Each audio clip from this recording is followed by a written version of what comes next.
Mesdames et messieurs, fidèles téléspectateurs de Canal Congo Télévision, nous nous retrouvons une fois de plus pour votre émission École du Changement. Et nous allons une fois de plus, en tout cas, nous retrouver avec maître Thomas Gamakolo Mputu. Il est juriste, il est avocat. Et aujourd'hui, nous allons en tout cas examiner avec lui les droits des détenus en République démocratique du Congo. Est-ce qu'un détenu qui est malade, qui est souffrant, a-t-il droit ou non à des soins de santé appropriés? Et que si par exemple les centres de santé qui se trouvent dans les lieux de sa détention n'a pas le plateau technique approprié, n'a pas des équipements appropriés, n'a pas en tout cas des spécialistes pour la maladie qui tracassent ces détenus-là, est-ce qu'il a-t-il ou pas le droit d'être amené par exemple dans un autre centre de santé approprié, comme on l'a vu avec Gérard Moulumba Jekoko à l'époque où il était détenu à la clinique Galema et il suivait les soins là-bas. On l'a vu récemment avec Vital Kamere qui avait été déplacé de la prison centrale de Makala pour être détenu dans un centre de santé où il suivait des soins appropriés. Et lui, il a eu même la possibilité, en tout cas, d'aller à l'étranger pour suivre ses soins appropriés. Aujourd'hui, le cas d'espèce, c'est celui du député national Edouard Mangachouchou qui est détenu à la prison militaire de Ndolo et qui a des problèmes de santé selon ses avocats, et à qui en tout cas on priverait les droits d'aller se faire soigner dans des centres de santé, dans des centres hospitaliers appropriés. On va voir ces cas-là avec Maître Thomas Gamakolo. Maître Thomas Gamakolo, bienvenue en tout cas sur ce plateau de l'École du Changement. Voilà, ma question principale, que dit la loi par rapport aux détenus, aux prisonniers qui ont des problèmes de santé et que là où on les soigne, par exemple, pris en charge dans les lieux de détention et que les soins de santé appropriés ne peuvent pas, en tout cas, lui être accordés. Merci beaucoup, messieurs les journalistes, pour votre invitation. Je vous remercie tout d'abord de m'avoir lancé cette invitation en dépit du fait que nous sommes notamment impliqués également dans la cause que vous avez épinglée pour aborder la question des droits des personnes détenues dans des pénitenciers, dans des établissements pénitentiaires.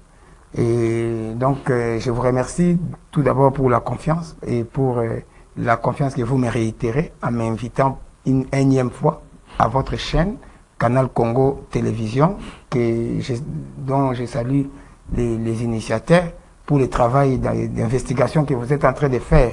C'est-à-dire, vous venez au contact de l'information. Vous ne vous restez pas à la surface et n'écoutez pas que de rumeurs. Merci beaucoup pour la question. C'est une question très très pertinente parce que pour la plupart des gens, ils considèrent que dès que quelqu'un est détenu, préventivement ou condamné, dans les cas d'espèce qui concernent l'honorable Mangachouchou, il est détenu préventivement, c'est-à-dire qu'il jouit encore de sa présomption d'innocence. Donc, on peut donc considérer même qu'il n'est pas différent de nous. Sauf que lui, sa liberté de mouvement, d'aller, de venir est restreinte pour raison d'enquête. Donc, pour les personnes détenues, les personnes en prison, dans l'imaginaire populaire, ce sont des gens qui n'ont plus de droits. Donc, sur qui on peut marcher, on peut, dans les droits fondamentaux, libertés fondamentales peuvent être bafouées. Non. Il ne s'agit pas de cela. Lorsque quelqu'un est détenu, pour répondre à votre question, précisément, il a bel et bien des droits. Il a bel et bien des droits. Il a le droit d'être maintenu dans des conditions humaines. Il ne doit pas être soumis à des traitements inhumains et dégradants. Il y a même la convention contre la torture qui peut ériger certains comportements qu'on peut infliger aux prisonniers détenus comme étant des traitements comme étant une torture, quoi. Parce que si on considère qu'on détient quelqu'un dans des conditions infrahumaines ou on l'empêche d'accéder à la nourriture, par exemple, il a le droit d'être nourri convenablement. Les détenus ont même le droit, lorsqu'ils ont un régime alimentaire prescrit par leur médecin, l'établissement pénitentiaire a l'obligation de le lui fournir. Voyez-vous, donc, a fortiori, les droits les plus élémentaires, c'est-à-dire le droit à la santé, qui est un droit inhérent à la vie, parce que la santé, c'est la vie. Je crois que c'est le droit qui est même au-dessus de tous les autres droits. Nous n'avons pas que des lois ici au Congo qui garantissent ces droits-là, d'être soignés convenablement, de façon adéquate. Mais il y a également les conventions internationales. Et pour les conventions internationales, je peux citer par exemple l'article 16 alinéa 1er et 2, l'article 18 alinéa, d'abord là par rapport à la Constitution, il y a l'article 16 alinéa 1er et 2, il y a l'article 18 dernier alinéa de la Constitution de la République du Congo, et même l'article 10 du pacte international relatif aux droits civils et politiques, et l'article 3 de la Déclaration universelle des droits de l'homme, pour ne citer que cela.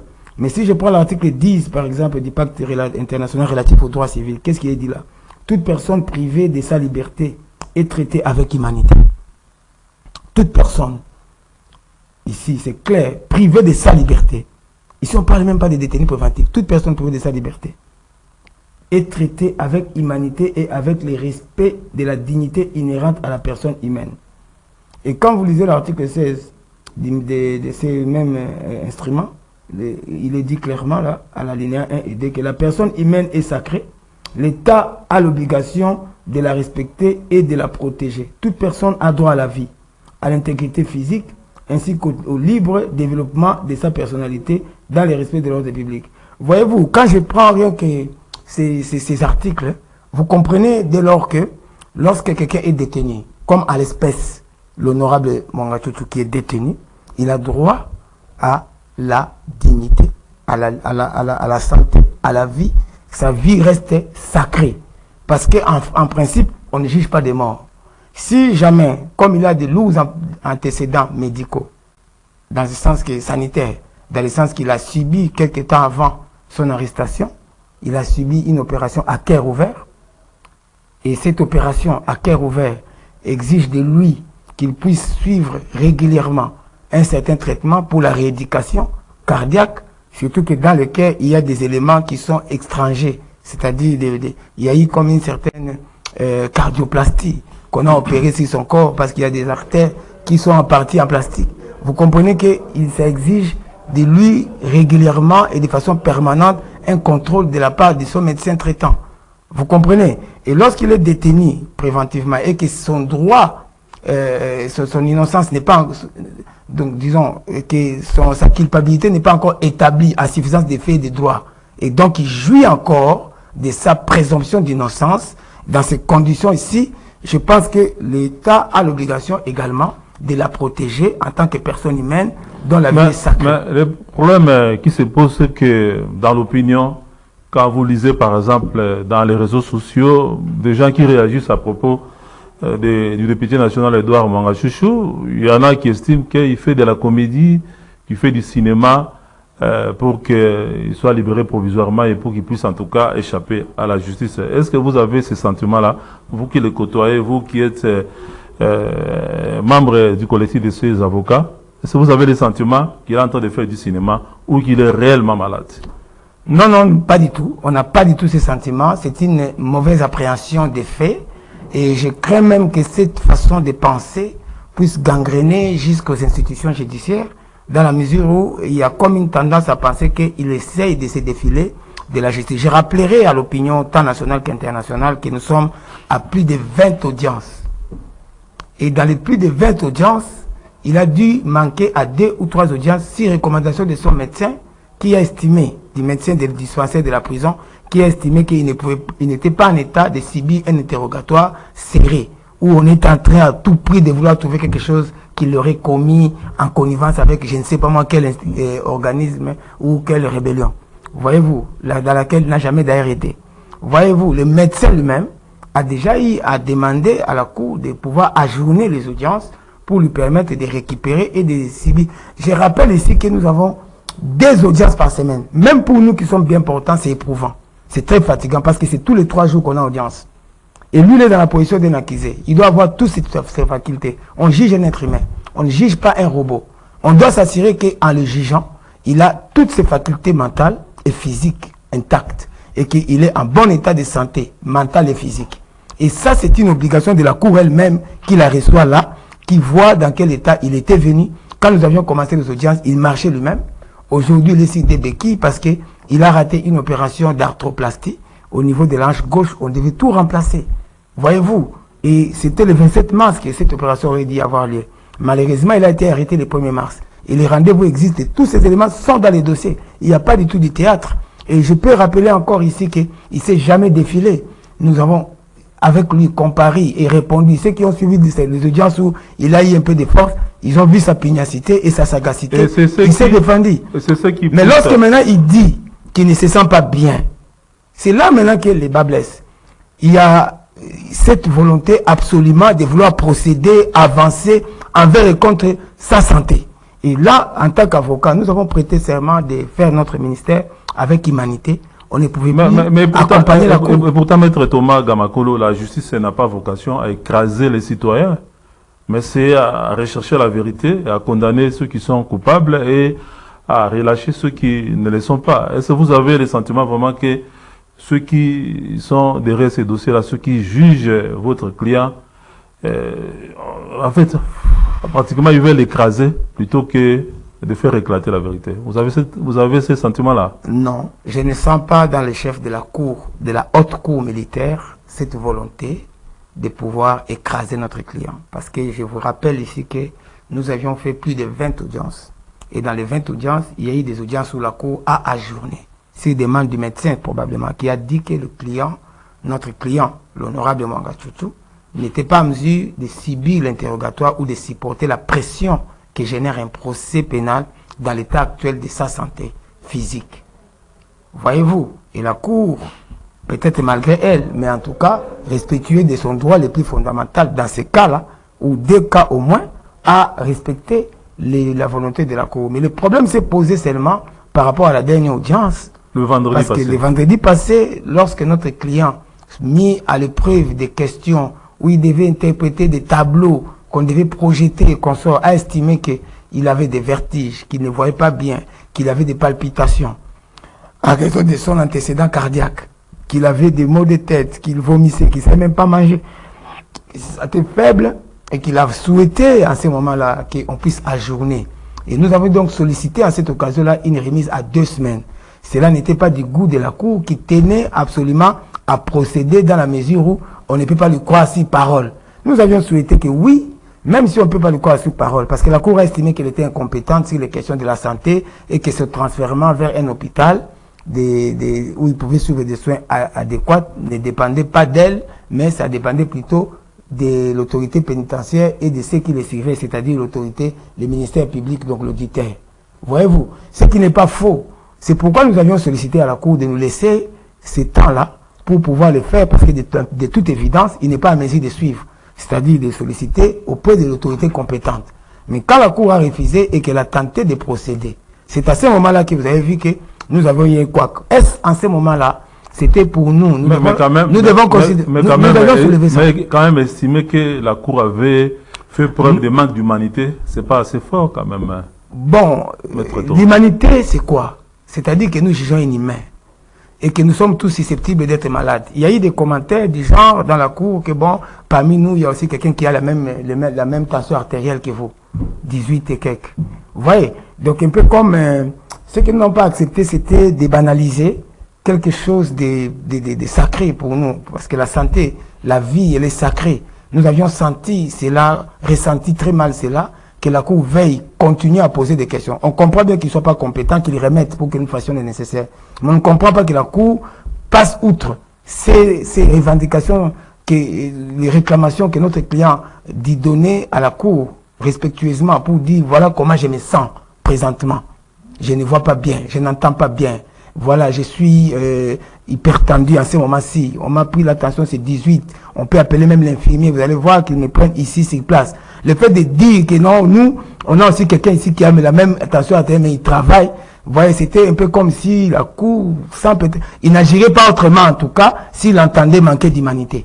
Voilà ce que nous voulions dire. Et il n'agirait pas autrement s'il entendait dire que nous faisons la mascarade. Cela ne pouvait pas. Vous avez en tout cas décidé de ne plus poursuivre avec ces procès dans ces conditions-là. Pas avec le procès, à cette audience-là. Voilà. Nous n'avons pas souhaité accompagner la Cour dans cette démarche. Vous voyez, cette démarche que nous avons estimée. Qu'est-ce qui s'est passé maintenant après votre départ? Bon, moi je n'étais plus là. Peut-être qu'après notre départ, la Cour a procédé. peut-être que la Cour, bon, nous avons constaté que la Cour avait remis, mais moi je n'étais plus là, donc je ne sais pas dire des choses que je n'ai pas vécues. Mais maintenant, je sais par mon client. Je crois que vous de la défense, vous avez sûrement mené des démarches maintenant pour oui, obtenir qu'il soit transféré dans un centre nous de avions santé déjà approprié. mené ces démarches, on ne les a pas menées seulement maintenant. Nous avions au moins 3 lettres que nous avions introduites dans lesquelles nous avions, en annexe desquelles plutôt voudrais-je dire, nous avions annexé les dossiers médicaux de notre client qui est un patient connu ici à SEMK parce que son cas est suivi. L'opération qu'il a subie était une opération qui s'est faite après les diagnostics de la CMK. Un avion médicalisé est venu, on l'a pris, il n'avait presque plus beaucoup de temps à vivre, on l'a amené rapidement en Afrique du Sud, il a subi l'intervention. C'est un cas connu, les documents sont là pour ce qui est de l'arthroplastie qu'il doit subir. Il y a des clichés qui montrent que notamment l'artère fémorale est totalement bousillée, donc c'est quelqu'un qui est dans un état de maladie très avancé et sa situation ne fait que péricliter avec le temps. Et donc, nous, en tant qu'avocats, nous n'avons pas attendu cet incident. Nous avions déjà introduit, le directeur de la prison est saisi par des lettres, nous avons des accusés de réception. Sauf que nous avions l'impression qu'on nous lançait. Tel dit non, c'est pas, c'est la cour. La cour dit non, c'est l'auditorat. L'auditorat dit non, c'est les directeurs de la prison. Les directeurs de la prison disent c'est les médecins.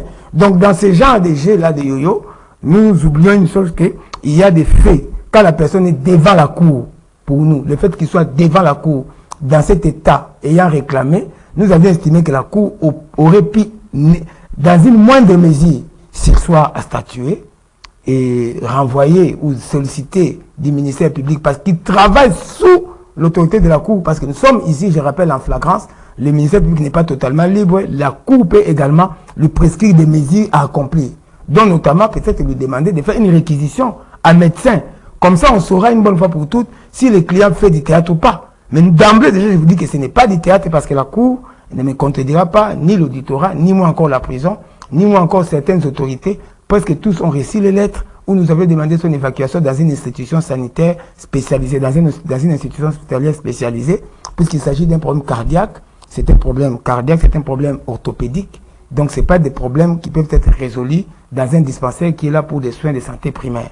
Vous comprenez? Et donc, il fallait absolument, pour nous, en notre sens, en nous la défense, que la Cour tienne compte de cet aspect pour ne pas procéder malgré tout. Vous avez quand même espoir que, à la lueur où vont les choses avec la détérioration de son état de santé, vous allez quand même obtenir gain de cause pour qu'on s'occupe d'abord de ces soins médicaux et le procès pourra se poursuivre après qu'il ait recouvré sa santé. En tout cas, c'est cela notre espoir, parce que pour nous, nous considérons ceci.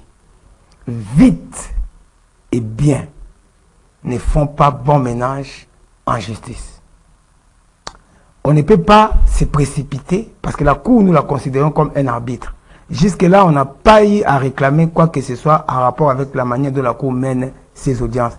Il est mené plus ou moins bien jusqu'à cet incident ici. Nous considérons que la Cour, en tant qu'arbitre, ne peut pas laisser jouer les matchs pendant qu'un joueur est à terre et qui se plaint des douleurs.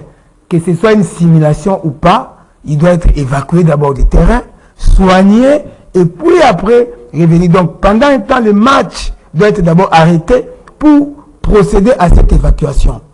Vous comprenez? Et je prends cet exemple banal pour que les communs des mortels puissent comprendre. Il s'agit c'est comme si nous jouons un match, la Cour est l'arbitre, le ministère public est l'adversaire. Et nous sommes de l'autre côté. Et maintenant, de l'autre côté, il y a les joueurs, à supposer que c'est un match à un seul joueur comme les matchs de tennis. Et qu'il y a un joueur qui tombe à terre. Simulation ou pas simulation, le premier réflexe doit être de l'amener auprès des personnels attitrés pour pouvoir déterminer si c'est une simulation ou pas. De peur qu'on risque qu'on tombe dans les cas comme des Marc Vivien Forêt, qui est mort sur le terrain. Vous comprenez? Dès l'instant où l'honorable, si jamais le malheur arrivait, que l'honorable est tombé en pleine séance où on est en train de lui poser question sur question et qui tombait ou qui faisait des confusions. Si par exemple c'est là le bruit, la tête, il ne comprend plus. D'abord, on va retenir ça contre lui. De deux, en ce moment-là, le procès va s'arrêter. Ils ne vont pas dire qu'on va continuer quand même, on va poser des questions à un mort. Nous voulons qu'on préserve d'abord ce qui est précieux, c'est la vie. Les institutions ne vont pas mourir. L'État a une vie éternelle l'État ne va pas s'arrêter parce qu'il est à l'hôpital. L'État ne va pas s'arrêter parce qu'on les soigne ou parce qu'on fait un bilan santé. C'est depuis le 1er mars, je signale, qu'il est arrêté. Jusqu'à aujourd'hui, il n'a jamais fait un bilan santé par rapport à ce qui est dans son cœur. Voyez-vous, on doit vérifier ça. Et c'est tout à fait légitime. Ce sont des demandes qui sont couvertes par la Constitution, par le pacte international relatif aux droits civils et politiques, par tous les instruments, y compris la Convention de lutte contre la torture. J'ai rappelé ici des cas quand même, des prisonniers malades qui ont eu quand même droit à un traitement de faveur. Mais comment vous expliquez ce traitement particulier-là contre votre client, si ce que vous dites là est vérifiable en tout cas sur le terrain? Bon, je ne sais pas s'il y a une discrimination à ce qui lui concerne, mais je n'aimerais pas m'aventurer trop sur ce terrain. Il appartient aux autorités judiciaires qui peut-être vont suivre cette émission de chercher elles-mêmes à savoir pourquoi il doit y avoir des discriminations, des différences de façon de traiter, par exemple le cas de François Béat, qui est aussi en train de suivre les soins. Le procès n'est pas encore clôturé. Le cas de Caméré, qui est allé jusqu'en France, ou je sais pas moi en Europe, suivre des soins, pendant que le procès n'était pas encore terminé. On sait combien de temps il a fait au centre Nganda, interné. Le cas de Diomi Ndongala, lui il a même fait presque 10 ans là-bas, dans un hôpital. On peut même se demander c'était quelle maladie, parce que depuis qu'il est sorti, la première chose qu'il a fait c'était d'aller jouer au foot. Mais notre cas, nous, c'est un cas qui est avéré, c'est un cas qui est constant, et sa maladie, c'est pas quelque chose qui est inventé. Donc il suffit pour la Cour, nous espérions que la Cour pourrait, ne fût-ce que, même s'il n'est pas compétent, requérir, demander, instruire le ministère public de procéder à cette enquête, cette investigation sur le plan sanitaire, parce que ça fait partie des éléments du dossier. La personne qu'on juge est un élément également du dossier. Si elle n'est pas en bonne santé, on peut aussi demander des mesures. Mais nous avions estimé que la Cour, en disant que ça ne compète pas de lui, il poursuit quand même. S'il avait seulement dit que ça ne compète pas de lui, il s'y soit, c'est une chose. Dire que ça ne compète pas de lui, mais il poursuit quand même l'instruction, ça signifie qu'il bafoue les droits les plus élémentaires et fondamentaux de notre client. Maintenant, est-ce que cela est fait avec une intention de nuire? Est-ce que cela est fait avec une intention de discriminer? Là, moi, je ne saurais pas répondre parce que je ne suis pas dans le secret de Dieu, je ne sonde pas les cœurs et les reins. C'est peut-être une simple perception de la Cour, sa compréhension des choses, parce que la Cour a sa compréhension, nous avons la nôtre. Pour la Cour, elle estime qu'il va vivre, il ne va pas mourir, c'est rien. Il ne faut pas oublier que c'est aussi le justice des militaires. Ils sont habitués à une certaine aspérité de la vie, que nous, les civils, nous n'avons pas toujours, auxquels nous n'avons pas toujours l'habitude. Voyez-vous. Donc, peut-être c'est dans ce sens, mais ça serait très très grave si cela voudrait dire qu'il y avait une connotation haineuse ou discriminatoire. Là, ça serait très grave parce que là, ça voudrait dire que au niveau de nos institutions judiciaires, l'idéologie haineuse est entrée. Ce que je ne pense pas. Ce que je ne pense pas. Ce que je ne pense pas et que ce que je ne voudrais même pas penser, parce que ça me ferait droit au dos, dans la mesure où nous avons toujours confiance à cette Cour, qu'elle jugera d'après les droits, et nous espérons que la Cour ne tiendra compte que des aspects des droits et non des aspects politico, économico et des tensions ethniques qui entourent notre dossier. Ah, Maître Thomas Gamakolo, je rappelle que vous êtes l'invité de l'École du Changement. Avec vous, nous sommes en train, en tout cas, de plancher sur les droits des détenus dans la République démocratique du Congo. Les cas d'espèce et les cas de votre client, le député national Edouard Mangachouchou, qui est en procès devant la haute cour militaire et qui a des ennuis de santé et à qui, en tout cas, on refuserait le droit d'aller se faire soigner dans des centres médicaux appropriés, qui ont des plateaux techniques appropriés. Je ne sais pas.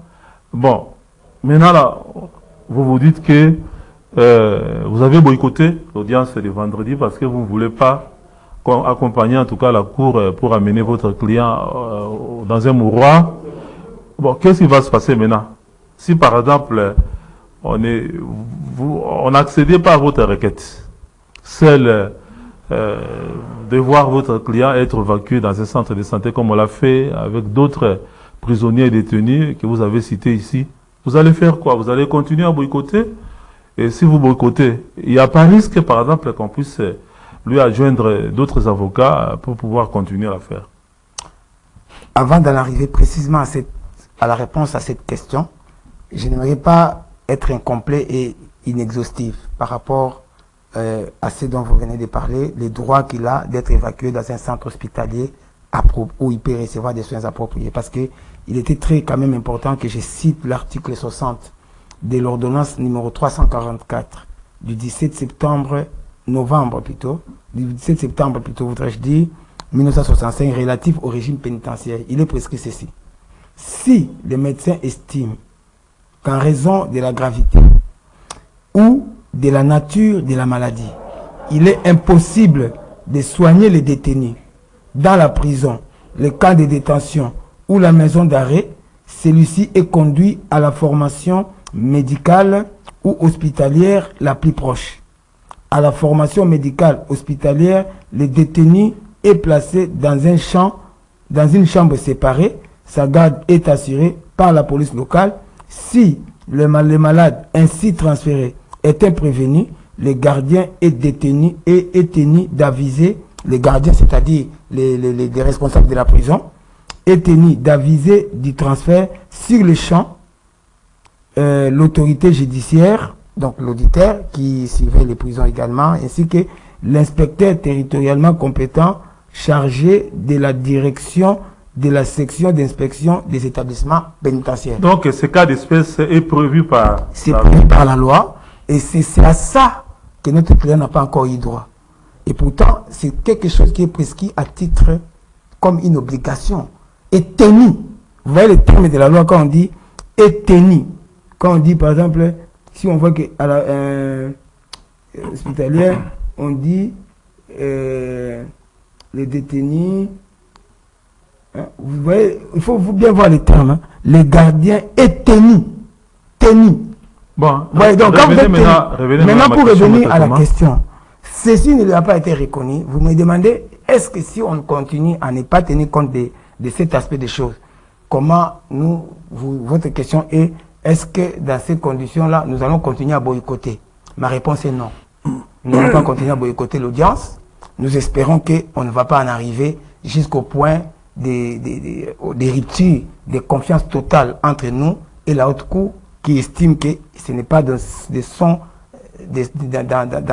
compétences et que c'est peut-être au niveau peut-être du ministère public de requérir le médecin pour qu'il donne un avis conformément aux plaintes de notre client sur son état pathologique, ou peut-être qu'ils doivent attendre de la directeur de la prison de les informer, comme il est tenu de les informer, même si ils n'agissent pas. Mais ici, nous n'allons pas boycotter. Pourquoi? Parce qu'effectivement, nous ne voulons pas donner l'impression que nous fouillons quelque chose, que notre client cache quelque chose, parce que dans les dossiers, nous estimons que c'est un dossier qui n'est pas consistant, pour ne pas dire vide. C'est par politesse que je dis qu'il n'est pas consistant. C'est notre façon de dire que c'est un dossier vide. Nous ne pouvons pas nous défiler, ni décliner les invitations. Les avocats de la défense ne peuvent dire que ça. Oui, nous pouvons dire que ça, oui, mais c'est ça notre position. Nous n'allons pas nous défiler et nous ne pensons pas que même si cela arrivait et que nous ne venions pas, la Cour a le droit de pouvoir désigner à notre client des avocats pour continuer dans la mesure où, comme vous le dites là, nous ne pensons pas. La Cour est respectueuse également de la loi. Notre client a ses avocats.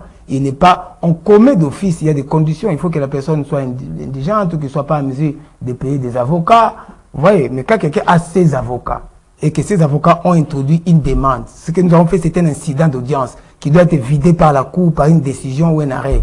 Vous comprenez? Ce n'est pas parce que... Donc c'est ce que vous attendez? Oui, nous attendons de la Cour qu'il vide cet incident par rapport à la santé. On ne demande pas la liberté provisoire, on demande seulement par rapport à la santé, par rapport à l'application. Même si elle estime que ce sont des compétences du ministère public, mais les détenus est devant elle. C'est elle qui juge. Est-ce qu'elle doit continuer néanmoins à juger parce que ce n'est pas dans ses compétences? Ça, c'est pour moi, c'est comme un peu faire le Ponce Pilate, que ce n'est pas moi, c'est l'autre. Oui, nous voulons que la Cour puisse instruire, parce que le ministère public sait. Depuis toutes ces plaintes, toutes ces lettres, on a déjà écrit à l'auditorat. Ils ont été soit ampliataires, soit destinataires de nos lettres. L'auditorat le sait. Il sait très bien, parce que nous avons même envoyé le dossier médical à l'auditorat. L'auditorat sait. Maintenant, si l'auditorat ne fait rien, donc la Cour va procéder jusqu'à ce que mort s'en suive. C'est là la question. Donc nous allons continuer à venir et à nous plaindre par rapport à cet état de santé jusqu'à ce que la Cour prendra la mesure idoine de ce soit jusqu'à ce que, pour permettre au ministère public de faire ce qu'il sait que la loi demande de faire, pour permettre aux autorités compétentes de faire ce qu'ils sont censés faire. Voyez-vous, c'est-à-dire les directeurs de la prison doit requérir son médecin, poser des questions, celui qui les reçoit. Le directeur de la prison également doit prendre des mesures idoines, c'est-à-dire pour son transfert dans un centre hospitalier, avec l'autorité de surveillance qui est l'auditeur, et puis on doit informer la Cour. Mais la Cour a une responsabilité morale dans le sens que c'est lui l'arbitre. Il est au milieu du village, il doit montrer une certaine impartialité, oui, une certaine équité. Maître Thomas Gamakolo Mputu, prenons les cas où, en tout cas, votre requête ne trouve toujours pas gain de cause. Est-ce que si jamais on commettait un autre avocat à votre client, est-ce que le client peut aussi, hein, ça c'est une question en tout cas à caractère pédagogique, peut aussi par exemple dire, moi je ne veux plus parler tant que vous n'aurez pas accédé à la requête de mes avocats et que tant que mes avocats... Non, ce n'est pas la requête de ses avocats, c'est sa requête. Voilà. C'est lui qui est malade, c'est pas nous. Voilà, tant que vous n'aurez pas donné suite à ma requête et que aussi longtemps que je ne peux pas être défendu par mes propres avocats. Dans un procès qu'on veut sensible alors qu'il n'y a rien, il n'y a rien de sensible, c'est un dossier comme tous les autres, tout peut arriver. Je ne peux pas préjuger de l'avenir, je ne souhaite pas qu'on en arrive à ce genre d'extrême, et je ne pense pas non plus que c'est le désir même de la Cour, parce que la Cour aussi fait beaucoup d'efforts pour indiquer qu'il ne souhaite pas non plus la mort, il souhaite tout simplement instruire pour découvrir la vérité. Et d'ailleurs, vous allez voir que la Cour instruit plus ou moins avec maestria. Au-delà de cet incident, il n'y en a pas eu d'autres. Oui, tout à fait, parce que je me rappelle même que le président de la Haute Cour a dénoncé par exemple la manipulation, la circulation des rumeurs. Donc, il a même demandé aux gens de venir au niveau de la Cour. Nous croyons que ce sont des juristes comme nous, bien formés, des magistrats aguerris, et je vous dis que c'est la Haute Cour, c'est-à-dire des hauts magistrats expérimentés, chevronnés. Ils savent que ce qui peut arriver à un procès, si les procès perdent de toute façon de sa saveur, de sa pertinence, parce qu'il y a trop d'injustice par exemple, vous voyez, quelque part, même la décision qui en sortirait sera avant même qu'elle ne sorte entachée. La Cour peut aller au forceps, dire que je suis la Cour, elle décide d'avancer malgré tout, comme dans la guerre, à pas cadencer, comme dans une marche militaire. La Cour peut la faire, peut faire ça. Elle a beaucoup de pouvoir par rapport à nous, avocats, et par rapport aux clients qui ont à leur merci. Mais bon, la Cour ne va pas dire du jour au lendemain, sans avoir écouté les avocats, les partis, que voilà, on les condamne à mort. Parce que je vous rappelle que certaines incriminations pour lesquelles notre client est poursuivi ont comme peine la peine de mort. Donc je pense que la Cour elle-même est soucieuse d'éviter une erreur judiciaire. Alors ça m'étonnerait que la Cour en arrive là. C'est pourquoi à cette question, j'ai dit on ne peut pas préjuger vraiment de l'avenir. Nous devons laisser plutôt la Cour aller de l'avant et que les partis, nous sommes aussi dans notre rôle lorsque nous estimons que nous devons accompagner notre client dans ses plaintes. Qu'il s'agisse de plaintes en relation avec sa situation pathologique. Donc nous sommes dans notre rôle, la Cour est dans la sienne. Si chacun fait son travail comme il faut, je crois qu'on va avoir un aboutissement heureux dans cette affaire. Oui, Maître Thomas, on est pratiquement arrivé à la fin de l'émission. La question que je vais vous poser, c'est une préoccupation d'ordre général qui n'a rien à voir avec le procès de l'honorable Edouard Mangachouchou. Nous avons suivi le chef de l'État qui répondait à des questions lui posées par la population via sa porte-parole Tina Salama. C'est en tout cas plein du fonctionnement de la justice. Il a estimé que sur ce chapitre-là, en tout cas, il a échoué à pouvoir mettre en place au Congo, aider à mettre en place au Congo une justice digne de ce nom. Vous qui êtes avocat, vous qui êtes en tout cas dans plusieurs procès et que vous pratiquez les droits à travers les cours des tribunaux, est-ce que vous avez l'impression, en fait, vous partagez ces points de vue, ces sentiments du chef de l'État qui estime que, en tout cas, nous n'avons pas une justice digne de ce nom au Congo. Et qu'il faut de plus travailler pour renforcer cette justice-là, pour pouvoir purifier l'appareil judiciaire congolais. C'est une question très difficile en tant qu'avocat auxiliaire de la justice, ayant prêté serment de respecter les autorités judiciaires. Mais je ne dis pas, c'est quand même difficile de dire que la justice, il faut parce qu'on ne peut pas quand même jeter et les bébés et l'eau du bain. C'est vrai qu'il y a dans la justice peut-être quelques brebis galaises, mais il y a aussi des braves gens. Ce sont des gens qui travaillent aussi dans des conditions assez difficiles. Je ne suis pas très d'accord avec la population, pas les chefs de l'État, mais ça c'est son sentiment, je ne peux pas commenter ça. Mais moi-même personnellement, en tant qu'avocat et témoin oculaire de la manière dont la justice fonctionne, je ne suis pas très d'accord avec la manière dont on jette les juges en pâture. Surtout que mon père aussi était procureur. Et je connais un peu quelques difficultés que les gens qui fonctionnent, les magistrats ont à travers leur travail. Je crois qu'il faut se mitiger quand même. Il faut c'est mi-figue, mi-raisin. Il a quand même accompli des choses, comme notamment les conditions salariales des magistrats s'est beaucoup améliorées. Vous voyez, il a quand même essayé d'engager encore récemment ici quelques magistrats pour essayer de désengorger, de rendre la magistrature un peu plus rapide, parce qu'il y a aussi cette lenteur qui fait que parfois les gens ont l'impression que la justice n'existe pas. Voyez-vous, je crois qu'il a eu des réussites, mais il y a eu aussi peut-être des échecs, mais qui ne sont pas liés au système comme tel, mais aux hommes. Aux hommes, c'est qui peut-être il s'est reposé en pensant qu'il pouvait insuffler un nouvel esprit, parce que je crois vraiment que le président a été élu, entre autres, pour élever la nation à travers la justice. Parce que, comme la Bible le dit, c'est la justice qui élève une nation. Mais il a aussi été un peu distrait par des guerres par-ci, par-là. Il n'a pas pu se focaliser. Mais ce n'est pas qu'il doit s'auto-flageller non plus. Il y a quand même des choses qui sont positives. La seule chose qui gangrène encore la justice, qu'il s'agit de la corruption, c'est quelque chose qui ne peut pas être éradiqué totalement. Et qui touche aussi beaucoup de domaines. Beaucoup de domaines, parce que la corruption est devenue même... Je ne sais même plus si on doit appeler ça corruption, parce que les juges... La corruption, moi, je pouvais comprendre si c'est les juges qui demandaient. C'est quand c'est les partis eux-mêmes qui vont même chez les juges. Vous comprenez? Sans que les juges ne tendent la main, est-ce qu'il faut appeler ça vraiment corruption ou bien il faut trouver un autre thème pour le Congo? Vous comprenez? C'est devenu comme un moyen de survie. Vous comprenez? Et la plupart des juges sont braves dans la mesure où, quand bien même on peut dire qu'ils reçoivent de l'argent, quand les droits doivent être dits, ils disent les droits. Quand vous lisez les jugements, moi en tant qu'avocat, quand je lis le jugement, je ne vois nulle part où le juge écrit j'ai rendu ces décisions dans la motivation parce que j'ai eu autant. Ils donnent des arguments de droit. Et ces arguments de droit-là, ils ne sont pas plus mauvaises qu'avant. Vous comprenez? Donc je considère que les droits est quand même dit, en dépit de tous ces fratras, de tous ces désordres. Les droits est quand même dit. Et je le dis pourquoi? Parce que j'ai suivi que les gens même disent non, on libère les gens qui tuent les gens. Mais la liberté provisoire, lorsque les juges l'accordent, c'est dans la Constitution, c'est prévu. La liberté, elle est des règles. La détention est une exception. Vaut mieux encore 10 000 bandits dehors qu'un innocent en prison. Vous comprenez? Quand quelqu'un n'est pas encore condamné et qu'il est présumé innocent, les juges ont bel et bien les droits, de par la loi, d'examiner les conditions de sa détention. Donc je ne considère pas que les droits est mal dit, que les juges... Maître Thomas, il n'y a pas de justice. En 60 secondes, sur tout ce qu'on a dit, qu'est-ce que vous pouvez dire comme mot de conclusion, très rapidement?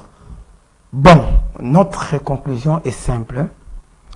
Comme les sujets qui me préoccupent, pour lesquels je suis venu ici, concernent la santé physique et voire mentale de mon client, Mwanga Chuchu, notre prière est que l'opinion nationale, internationale, le chef de l'État qui est le magistrat suprême, qui suivra peut-être cette émission, soit directement, soit par personne interposée, puisse comprendre ou s'impliquer personnellement pour qu'il y ait une certaine équité par rapport à cet aspect de la santé, des soins de santé qui est un droit fondamental de notre classe soit pris en compte de quelque manière que ce soit. Et même si la Cour estime qu'elle n'est pas compétente, mais la Cour peut quand même nous aider, ne serait-ce qu'en sollicitant de ceux qui sont compétents ou en décidant par un arrêt, en ordonnant à ceux qui sont compétents de prendre des mesures supplémentaires pour vérifier cet aspect de la santé, de manière à ce qu'ils soient en mesure de juger quelqu'un qui a toutes ses facultés mentales et physiques.